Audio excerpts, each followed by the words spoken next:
toutes et à tous, nouveau numéro de Lyon Politique, l'émission de Lyon Mac TV qui décrypte l'actualité lyonnaise de la semaine. Et pour m'accompagner, deux anciens élus lyonnais avec Romain Blachier. Bonjour Romain. Salut. L'ancien député Emmanuel Hamelin. Bonjour Emmanuel. Bonjour Alexis. Et mon confrère Raphaël Ruffier-Fossoul. Bonjour Raphaël. Bonjour Alexis. Le sommaire du jour, les voies lyonnaises. Est-ce le Graal pour les cyclistes? Est-ce inutile pour les autres? Plan métro, le métro est-il encore une évidence? Agent de la ville de Lyon augmenté, Grégory Doucet a-t-il acheté la paix sociale? Et puis contre-concertation, métropole exit, permis bloqué, l'opposition est-elle mauvaise perdante? C'était l'une des grandes promesses de campagne des écologistes, le réseau Express Vélo qui a enfin été dévoilé cette semaine. Il a changé de nom, il faut désormais l'appeler les voies lyonnaises. D'ici 2030, 13 lignes de pistes cyclables identifiées et sécurisées mailleront 49 communes de la métropole sur 59. On vous montre actuellement à quoi ça va ressembler. Le projet est estimé à 100 millions d'euros. Alors pour les cyclistes, pour les vélo-taffeurs, c'est évidemment Disneyland Paris. Mais pour les autres, le degré d'excitation est plutôt proche de zéro. Raphaël, les voies lyonnaises, c'est un peu le dernier recours des écologistes pour convaincre tout le monde de se mettre au vélo, mais un peu comme le pass sanitaire avec le vaccin, on se rend compte que ça ne marche pas, ça bloque, c'est pas ce qu'on attendait. Oh, je ne suis pas d'accord avec vous. C'est-à-dire que le vélo fait partie des moyens de transport dans l'agglomération depuis très longtemps et il n'avait aucune place. L'essentiel des voiries était utilisé par les voitures. Moi, je fais du vélo depuis un certain temps. C'est vrai que pour sortir du centre-ville à vélo, il faut un certain courage. En famille, pour aller vers le nord ou vers le sud de l'agglomération, alors qu'on a des magnifiques voies cyclables européennes qu'on peut rejoindre derrière, je peux vous assurer que jusqu'à présent, c'était quand même sacrément compliqué. Hein. Et puis dangereux pour l'avoir fait. Donc, que ce plan cyclable arrive, j'ai envie de dire plutôt enfin. C'est cohérent vu l'importance que le vélo est en train de prendre en termes de transport en commun. La question c'est, est-ce qu'on va réussir à apaiser la ville avec un plan comme celui-là, notamment quand on fait des voies cyclables aussi grandes, aussi rapides, il y a un vrai danger qui peut être pour les piétons derrière. Donc est-ce que qu'on supprime le danger de la voiture, c'est bien, mais il ne faudrait pas qu'on crée le danger vélo. Donc ce sera un des enjeux, une des choses qui sera très observée dans la mise en place de ce plan. Emmanuel, les écologistes ont expliqué que ce plan n'était pas encore définitif parce qu'ils n'ont pas parlé avec les élus des mairies concernées. Est-ce que c'est pas par là qu'il aurait fallu commencer pourtant ? Oui, probablement. Mais enfin, j'ai l'impression que la communication entre la métropole et les élus est compliquée. On en parlera tout à l'heure probablement. Ouais. Mais sinon, cette histoire de voie lyonnaise, ça va dans le sens des choses. Les écologistes arrivent, il y avait déjà plus de 800 km de voies cyclables dans la ville, donc ils n'arrivent pas sur une page blanche.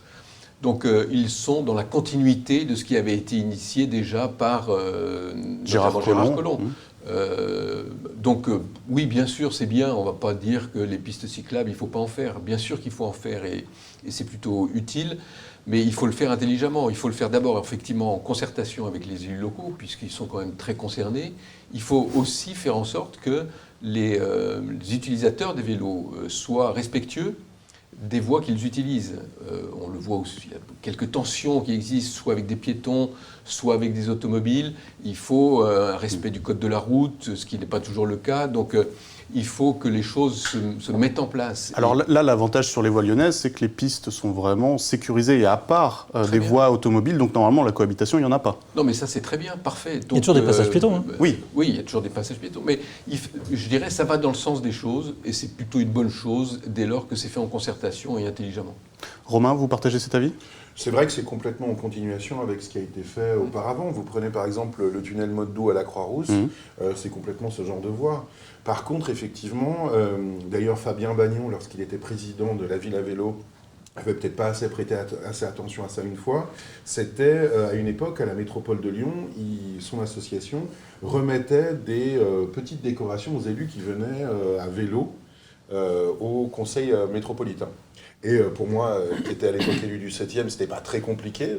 Déjà, je circule à vélo la plupart du temps. Et en plus, c'était à 10 minutes, même pas à 5 minutes à vélo de chez moi. Ouais. Mais effectivement, pour les élus givordins, pour les élus des Monts d'Or, les élus des Monts d'Or, ils sont pas toujours très pour le vélo. Et parfois, c'est un peu plus de 4x4 qu'autre chose.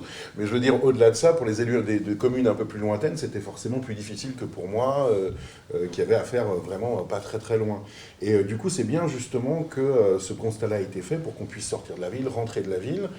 Il faut savoir aussi que de toute façon, avec le renchérissement, hélas, des logements dans le centre-ville de Lyon, dans les arrondissements, il va y avoir de plus en plus de couples ou de personnes seules, urbains, qui vont habiter avec des modes de vie un peu, entre guillemets, bobos ou respectueux, en tout cas de l'environnement, qui vont habiter un peu plus loin que Lyon-Villeurbanne. Et du coup, il y a aussi la nécessité que ces gens-là puissent aller à vélo et rentrer à vélo de leur travail. Si on veut généraliser le vélo, il faut complètement désenclaver Lyon, et effectivement, cette mesure, elle va dans le bon sens. Bon, je vous propose d'avancer, on reste dans les transports et les déplacements puisque le Citral présentait cette semaine les 4 pistes pour l'avenir du métro lyonnais. Elles sont soumises à une consultation jusqu'au 15 décembre et non à une concertation, c'est-à-dire que les écologistes vous écouteront puis ils feront ce qu'ils voudront. Alors 4 projets, il y a la création du métro E de Lyon jusqu'à Tassin-la-Demi-Lune, il y a le prolongement du métro B entre Charpennes, Caluire et Rieux-la-Pape, le prolongement du métro A de la Soie jusqu'à Dessines et Mézieux et puis le prolongement du métro D de Gare-de-Vèze jusqu'à la Duchère. Raphaël, avant de demander à chacun quel est le projet qui mériterait le plus de voir le jour, est-ce qu'on peut imaginer que demain, le Citral décide de toutes les réaliser, ces lignes, ou au contraire d'en faire aucune ? Alors, toutes les réaliser, ça paraît improbable. En tout cas, Bruno Bernard ne pourrait pas le faire seul. Ça coûterait environ 6 milliards. Ouais, il faudrait qu'il y ait un effort de l'État, parce que la métropole ne serait pas capable de le financer seule. Pour être, par contre, très bien les prioriser dans le temps sur 3-4 mandats et dire on va les faire dans cet ordre-là. Et là, ça devient réaliste. Ce ne serait pas absurde, parce qu'on a un plan métro qui pose quand même une aberration, c'est que on a construit des grands quartiers populaires avec beaucoup de logements sociaux, donc des gens relativement démunis qui n'ont pas forcément les moyens d'avoir des voitures, et on les a mis loin des métros. Et même on a fait des métros qui s'arrêtent systématiquement à côté de ces quartiers populaires, parce que, disons-le, les majorités précédentes avaient peur des quartiers populaires, donc ce qui fait que la ligne D s'arrête avant Vénissieux. Au pied de la colline. Ça veut dire que la ligne A ne va pas au Mas du Taureau, ça veut dire que la ligne D de l'autre côté ne va pas à la Duchère, et la ville nouvelle à Rieux-la-Pape n'est pas desservie non plus. Donc moi, j'aurais tendance à penser que la priorité, c'est ces quartiers-là, et que donc les métros qui sont prioritaires, c'est prolonger la ligne D aux Maguettes, puisqu'elle fait partie des plans qui sont concertés. Ce qui n'est pas prévu, à la Duchère. À la Duchère, pardon. Ouais. La ligne D à la Duchère, excusez-moi. Et la ligne B à Caluire et surtout Rieux-la-Pape. Emmanuel, vous étiez député de la 2e circonscription. Du coup, j'imagine que vous, la Duchère prolongée, ça vous parle. Romain, pareil, vous êtes au sein du club de sportif de la Duchère de football. C'est la ligne qu'il faut faire en priorité ? Alors, vas-y. Sur la question, d'ailleurs, vous faisiez référence au club de la Duchère de football qu'il faut aller voir. Il y a de plus en plus de spectateurs à venir nous voir. Bien sûr. Le club s'est prononcé, d'ailleurs, justement, sur le fait qu'évidemment, on était très intéressé par le fait d'avoir la prolongation de la ligne à la Duchère. Alors la problématique, effectivement, c'est que la Duchère, c'est un quartier enclavé, même si on a des lignes fortes, il y a le 14, il y a un certain nombre de lignes, mais qui amènent systématiquement à Gare-de-Vèze, donc ça implique quand même des changements, des choses comme ça. Ça contribue aussi à l'isolement du quartier, à sa stigmatisation. C'est un quartier dont le nom fait quand même peur, et là, c'est faux, quoi. Je veux dire, il y a une vraie richesse à la Duchère.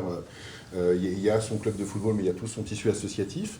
Et un peu d'insécurité de temps en temps. Il y a effectivement de l'insécurité, mais est-ce que justement le fait... On a parlé dans les majorités précédentes, très souvent, le maire de Lyon précédent parlait beaucoup de la Duchère. Quand vous faisiez un discours sur la... Voilà, il y avait beaucoup de choses qui étaient évoquées politiquement.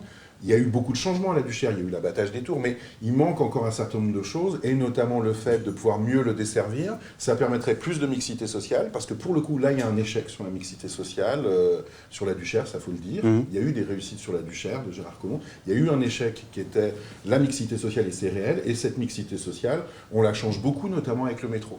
Et il y a un changement de doctrine, d'ailleurs, auquel on ne fait pas attention, c'est que les Verts, précédemment, ils étaient anti-métro. Ils étaient pro-tramway, pro-ligne, mais ils étaient anti-métro. Ils ne sont pas non plus pro-métro aujourd'hui. Oui, mais déjà, on voit que c'est un peu plus nuancé maintenant. Enfin, voilà, il va y avoir une concertation, comme vous l'avez dit, effectivement, après les pouvoirs publics en font ce qu'elles veulent, une concertation, mais quand même... Consultation. Bruno Bernard n'a pas fermé la porte à un métro. Ce serait de la folie de faire une concertation sur le métro pour annoncer qu'ils n'en font pas. Bien sûr, mais justement... Ce serait de la folie derrière. C'est peut-être ce qu'ils vont faire avec le téléphérique. Hein. Oui, mais c'est le signe qu'ils changent de doctrine sur le métro, et ça, c'est quelque chose qui est hyper important. Emmanuel, du coup, votre avis sur la ligne... Moi, mon avis, vous savez, je défends depuis des années un plan métro. Et je regrette que dans les précédentes mandatures, on n'ait pas fait les efforts suffisants pour développer un vrai plan métro dans Lyon, qui est, à mes yeux, totalement nécessaire. Depuis Raymond Barre. Depuis Raymond Barre, exactement.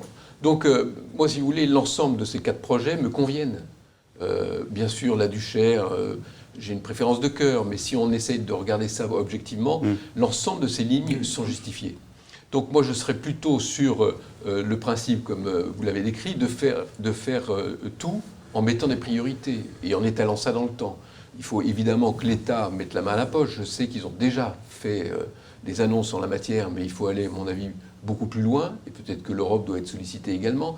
Mais en tout état de cause, toutes ces lignes sont nécessaires. Je précise quand même que quand vous dites, par exemple, que dans certains quartiers populaires, ils n'ont pas la possibilité d'avoir de voiture et que ce serait bien qu'il y ait des modes structurés de déplacement, même si ces gens-là, on propose quand même des pistes cyclables, donc n'oublions pas, mais je dis ça en plaisantant. Mais ce qui est important, c'est aussi la manière dont on organise ce plan métro. Parce que quand on va à Dessines, par exemple, si on ne met pas un parc relais digne de ce nom à Dessines, les gens ils ne s'arrêteront pas et ils rentreront dans la ville. Si on veut utiliser de manière intelligente ces modes structurants de déplacement, il faut que, dans les pôles multimodaux, il faut qu'il y ait des parcs relais pour que les véhicules qui viennent de l'extérieur de Lyon se garent et ensuite utilisent les métros ou les transports en commun.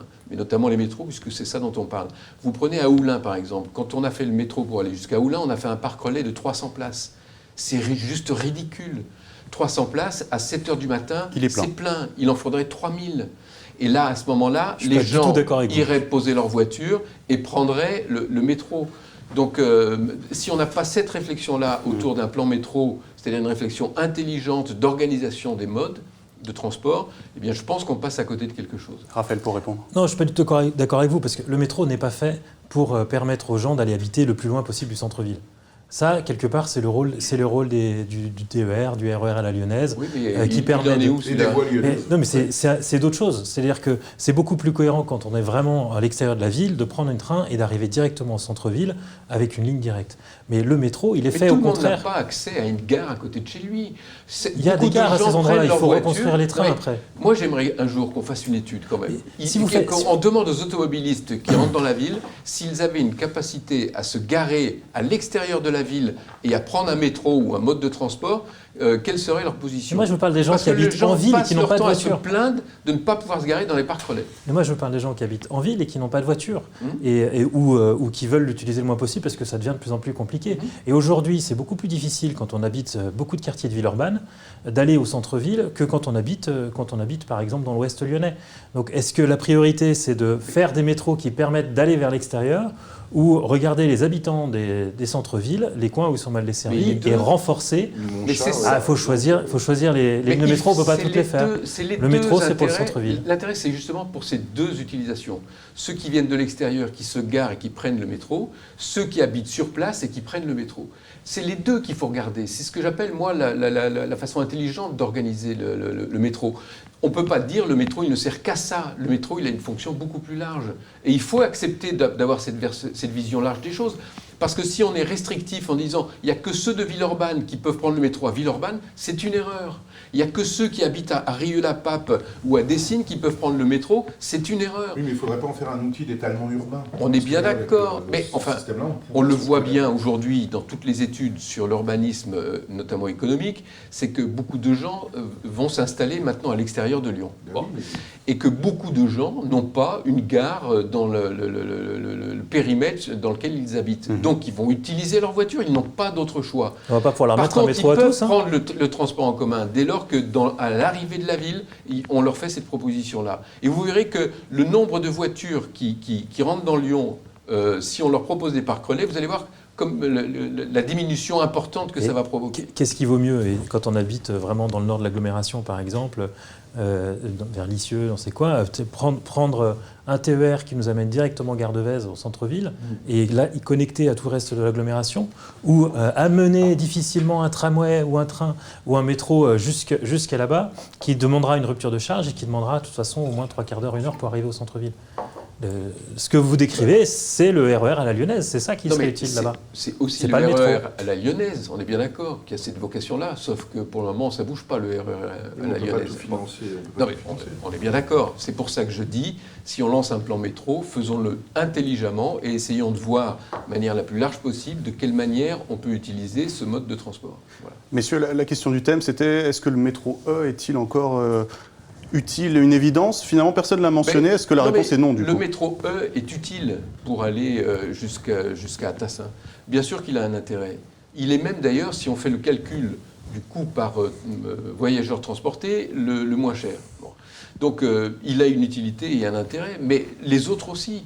Donc c'est difficile de dire quand on n'est pas concerné et qu'on essaie d'avoir une vision un peu large, quand on n'est pas concerné par un territoire, de dire quel est le meilleur. Ils sont tous bien. Ils ont tous une vocation utile et parfois nécessaire. D'ailleurs, ça a souligné pourquoi, justement, l'intérêt du fait que la compétence transport soit métropolitaine, parce que sinon, on s'en sortirait absolument jamais. Il y aurait Charmeau qui dirait à Tassin que c'est absolument fabuleux, qu'il faut absolument le métro à Tassin. Moi, j'ai conscience, par exemple, lorsque je parle d'abord du métro D, que c'est aussi la dimension investissement dans le club de la Duchère qui joue. Donc, vous voyez, c'est ça aussi qui est important. Je pense d'ailleurs qu'on y reviendra un petit peu sur l'opposition est-elle mauvaise perdante aux métropolitaines. Dernière question sur le sujet. Quand on regarde cette carte du plan métro, on se rend compte que la plupart des points cardinaux sont concernés, sauf l'extrême sud de la métropole. Vous parliez de quartiers enclavés. Là, on peut parler de communes enclavées. Givors, est-ce qu'un jour, on pourra imaginer un métro à Givors? En tout cas, les écologistes n'y ont pas pensé. Givors, c'est surtout redévelopper le TER jusqu'au centre-ville de l'agglomération. Le TER, ça suffit. Mais ça suffit. C'est-à-dire qu'il vaut mieux, regardez Paris, il vaut mieux un RER qui nous amène en 10 minutes, 15 minutes au centre-ville qu'un métro qui mettra 2h30. Il y avait une option sur un métro aérien. 2h30.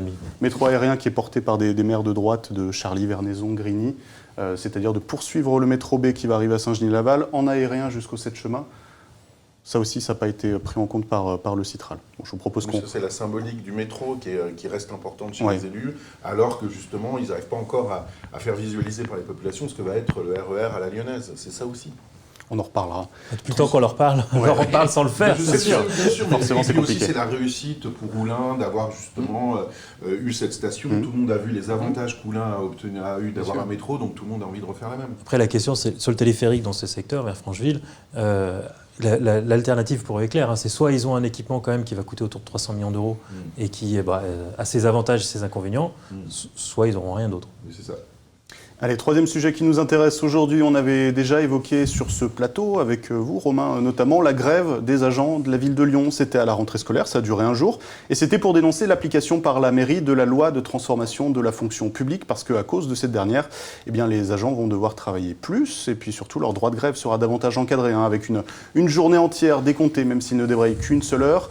Grégory Doucet a visiblement mal vécu le fait d'avoir profondément déçu les syndicats dans sa gestion de ce dossier compliqué, puisque lundi, il a annoncé qu'il sortait le chéquier, 6,6 millions d'euros qui vont servir à augmenter les rémunérations des agents, plus une reconnaissance de pénibilité pour les 3/4 des agents pour geler leur temps de travail.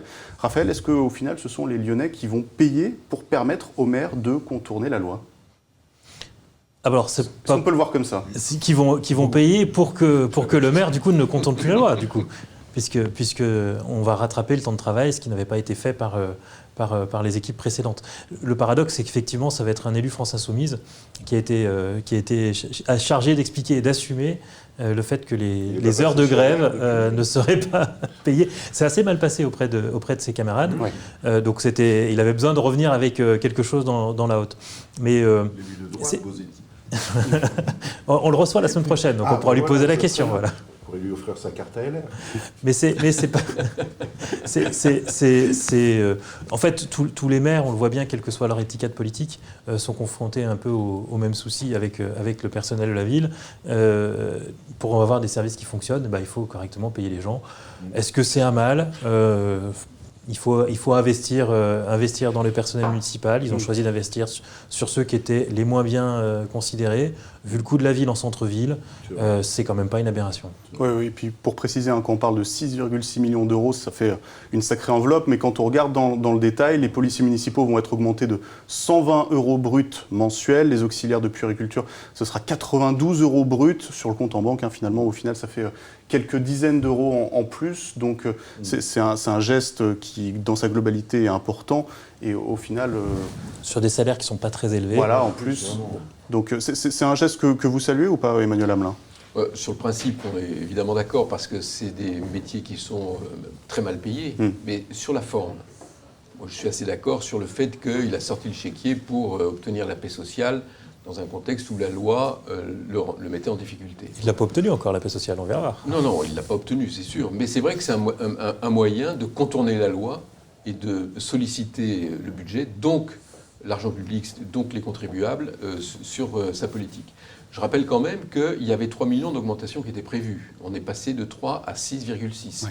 Donc il y avait déjà un effort qui était prévu en direction de ces mêmes publics. Et donc là, il rajoute, il double un peu plus que doubler même ce qui était prévu pour acheter la paix sociale, très clairement. En tout cas, c'est comme ça que je le vois, puisque ce n'était pas quelque chose qu'il avait prévu, c'est quelque chose qu'il pose sur la table en réaction à une situation compliquée au niveau des ressources humaines de la ville.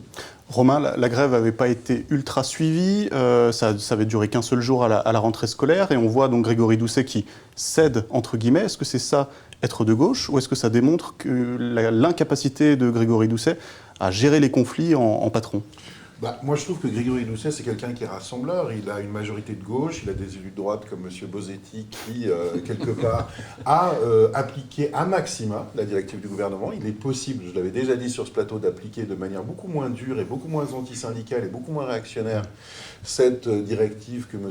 Bosetti, qui était très virulent quand il était dans l'opposition. C'était quelqu'un de... Voilà, qui était très... Et puis, je ne sais pas, il a dû faire un chemin de Damas, il a dû trouver quelque chose, je ne peux pas vous dire. En tout cas, il a décidé de faire de la répression antisyndicale, comme on n'ose pas le faire, y compris dans certaines grandes entreprises de ce pays qui contribuent à le rémunérer. À le rémunérer, bien sûr, parce que par leurs impôts. Là, c'est vous qui avez fait votre tournant libéral, Romain Blachier. Je ne dis pas qu'il est stipendié, je dis simplement que, voilà, quoi, des fois, il stigmatise les entreprises et il fait pire que la plupart des DRH du privé. Donc, je trouve ça, encore une fois, assez choquant quand on a utilisé la France insoumise pour se faire élire. Par contre, effectivement, le geste de Grégory Doucet, si effectivement il est, comme ça a été dit, comme ça a été dit par Emmanuel, est pas aussi important qu'on peut le dire, parce qu'effectivement, il y avait déjà 3 millions de prévus, là on est à 6,6, il me semble complètement nécessaire. On est dans une ville qui devient absurde, c'est-à-dire dans laquelle les propres agents de la ville, mais ça, c'est pas la faute de la majorité actuelle, ne peuvent pas se loger dans la ville qu'ils servent eux-mêmes, parce que les salaires dans la territoriale, dans la fonction publique territoriale, sont absolument indécents, quoi. Ils sont très très bas, quoi. C'est très très mal payé, la fonction publique territoriale, à part vraiment quand vous allez dans les strates très hautes, des directeurs de services de grandes villes ou des gens comme ça, mais sinon c'est extrêmement mal payé. Déjà la fonction publique en France est mal payée, mais parmi les 3 fonctions publiques, l'hospitalière, l'étatique et l'étatique, la territoriale, c'est la plus mal payée de toutes. Il y a toujours eu un problème de dialogue, enfin, c'est des années qu'il y a un problème de dialogue avec le personnel. Les tensions, elles ne datent pas de Grégory Doucet. Il y a effectivement une catégorie d'agents qui énerve beaucoup les parents de cette ville pleine de quadragénaires et de trentenaires que nous sommes, qui est la fameuse grève des cantines de 1 ou 2 heures, en plus souvent pas très bien expliqué. D'ailleurs, il faudrait aussi que les syndicats de la ville de Lyon fassent un peu attention à leur mode de communication. Dans les entreprises dans lesquelles les syndicats fonctionnent bien, généralement, c'est parce qu'ils savent aussi communiquer auprès des publics, auprès de tout ça. Là, c'est vrai que je trouve que l'absence... C'est normal que les syndicats utilisent leur système, leur fonctionnement en rapport de force, mais en même temps, ce serait bien qu'ils communiquent un petit peu sur leurs raisons de grève, parce que très très souvent, moi je le voyais dans le 7e arrondissement, les parents ne savent pas pourquoi il y a cette grève. Ouais. Ils pourraient peut-être être solidaires, peut-être pas être solidaires, mais ils ne le savent pas, il n'y a pas de travail d'explication. Ils ont juste l'affiche sur la porte de l'école qui dit pas de cantine. Voilà, qui dit pas de cantine. D'ailleurs, les TCL ont parfois le même problème quand ils font grève. Je ne sais pas ce qu'ont les syndicats dans le public et dans le parapublic lyonnais, mais voilà, il faudrait qu'ils s'améliorent un peu dans leur communication et je pense que ça irait mieux pour eux. En tout cas, je trouve que c'est très salutaire sur le fond de revaloriser des métiers qui effectivement sont en contact avec le public, publics sont exigeants, mais ne payent bien évidemment pas suffisamment là-dessus. Bon, on verra Ce qui sera intéressant à voir quand même, c'est qu'ils ont fait grève pour une raison, et Grégory Doucet a répondu non pas par rapport aux raisons qui justifiaient la grève, mais il a répondu avec le chéquier. Donc pour moi c'est un risque, c'est-à-dire qu'il peut y avoir des surenchères, parce que si dès lors qu'on veut une augmentation, on fait une grève sur quoi que ce soit, et on l'obtient, c'est toujours un peu délicat. Donc le système, il peut se gangréner assez rapidement. Donc il faut être très attentif à ça, et on va voir demain si la réponse qui est faite par Grégory Doucet convient aux grévistes, encore une fois, parce que ce n'est pas la réponse au problème qu'il posait, mais c'est juste une compensation sur les salaires. On va voir comment ils vont réagir. Mais ce n'est peut-être pas la paix sociale qui l'achète, c'est peut-être plus l'opinion publique. Parce que en augmentant les bas salaires, il fait une mesure qui est quand même généreuse, qui apparaît comme telle, et les parents arrivent à comprendre que bien sûr, qu'en échange, les grèves ne soient plus à l'heure. Quand on dirige une ville comme Lyon, si on est généreux, c'est avec l'argent public. Mais ça s'adresse plus aux électeurs que peut-être aux agents municipaux. Est-ce que tous les électeurs regardent ça de manière, comme vous le dites ? Moi, je suis d'accord qu'ils sont sous-payés, qu'il faut faire quelque chose. Il y avait déjà un effort de prévu. L'effort est plus que doublé. Bon, la question se pose à ce niveau-là. Après c'est de l'argent public quand même. Donc, il faut qu'on soit attentif à la gestion de l'argent du contribuable. Alors, moi, là-dessus, c'est pas sur rapidement, ça. C'est qu'effectivement, vous avez raison, il ne répond pas directement à la demande, qui est effectivement le fait qu'il y a de la répression syndicale, et du coup, même avec un chéquier, on continue la répression syndicale. Ça aussi, il faudra peut-être avoir une discussion autour de la table pour essayer d'avoir une application de la loi un peu moins dure que celle qui est pratiquée par la France Insoumise à la ville de Lyon. Allez, on a été un peu long. Je vous propose de conclure donc rapidement sur notre dernier sujet, la fronde des maires de droite et de centre-droit face aux écologistes de la métropole de Lyon. Il y a bien sûr cette menace de métropole exit, et puis certains maires, comme celui de Rieux, a promis qu'il bloquerait des permis de construire si on ne l'écoutait pas. Et puis il y a aussi le maire du 2e arrondissement de Lyon qui a décidé de lancer sa propre concertation sur la ligne de téléphérique qui doit passer sur son territoire. D'où ma question aujourd'hui, messieurs, est-ce que l'opposition que l'on a est une opposition de mauvais perdants ? Emmanuel, vous avez été longtemps dans l'opposition. Oui, moi je ne considère pas qu'ils sont mauvais perdants. Je pense qu'il y a un vrai problème. Ils ont raison de dire que Bruno Bernard est un dictateur. Non, mais je pense qu'il y a un vrai problème. Laurent Wauquiez a dit dictateur. Non, mais moi je n'utiliserai pas ces mots-là. Mais quand même, il y a un vrai problème de communication entre le président de la métropole et son exécutif et l'ensemble des élus de la métropole, incontestablement. Et on le voit bien dans le cadre de la mise en place de la PPI, donc la programmation pluriannuelle d'investissement, qui s'étale sur la totalité du mandat, que normalement, dans les fonctionnements d'avant, il y avait une discussion qui se faisait. Les maires faisaient des propositions d'accompagnement à la métropole sur des investissements, et la métropole arbitrait, et elle disait, voilà, dans le cadre d'une discussion, on allait trouver une entente ou pas, etc. Et globalement, les choses se passaient plutôt pas mal. Si on a changé la loi, c'est qu'on n'était pas satisfait de ce mode de fonctionnement. Oui, mais enfin, en tout cas, ça marchait. C'est-à-dire que les élus... Ça marchait, ça empêchait de faire des grands projets dans ces secteurs. Les élus n'étaient pas traités en fonction de leurs étiquettes politiques, mais en fonction des projets Il n'y avait d'investissement pas le choix. Il n'y avait pas le choix, puisque sans leur vote, rien ne pouvait passer. Et du coup, le résultat, c'était que Gérard Collomb devait négocier avec chaque maire individuellement le réaménagement de la mairie, du centre, du rond-point. Du coup, on faisait des réaménagements dans chaque commune, mais on ne faisait aucun projet de desserte d'intérêt général dans ce secteur. Bien sûr que si, puisque la PPI, elle était compartimentée entre les investissements qu'on faisait dans les communes. C'est la moindre des choses quand même. L'exemple, c'est le périphérique ouest lyonnais. Que dans la métropole, il y a, pendant 30 ans, on n'a jamais trouvé où le faire passer. La communauté urbaine qui avait auparavant, qui est devenue métropole avec les compétences du département, mais avant c'était une communauté urbaine, une communauté de communes. Et donc quand on dirige une communauté, non mais c'est une métropole, mais il y a quand même dans la métropole, le principe de la communauté de communes existe toujours, puisqu'on a les compétences de la communauté urbaine et du conseil départemental. Pendant 40 ans, on a dit qu'elle était paralysée par ce mode de scrutin. Il est changé parce que tout le monde voulait le changer. Est-ce que vous pensez sincèrement ce que vous dites, c'est pas possible. Quand on voit comment a fonctionné la métropole, les investissements c'est Gérard Collomb qui l'a changé. Laissez-moi finir. Qui ont été faits sur le territoire de la métropole, on ne peut pas dire que les investissements d'envergure ou structurants, etc., ou d'intérêt général n'aient pas été faits. Bien sûr qu'ils ont été faits. Mais ce qui a été fait également, c'est l'accompagnement des communes dans le principe d'une communauté de communes qui ont été faits sur leur propre territoire. Aujourd'hui, cette politique-là ne fonctionne pas. C'est-à-dire que la communication entre la métropole et les élus territoriaux est mauvaise. Et ils se sentent floués et ils ne se sentent pas écoutés. J'irai même un peu plus loin, c'est que si je comprends bien les discussions qu'il y a eu entre eux, c'est que le président de la métropole leur dit « Si vous faites un effort sur ma politique, j'investirai sur vos investissements. » Un exemple, un maire demandait un accompagnement sur un investissement pour une crèche et il lui a été répondu, des logements sociaux. Faites des logements sociaux et peut-être que je vous aiderai sur la crèche. Enfin, ça, c'est du chantage absolument honteux.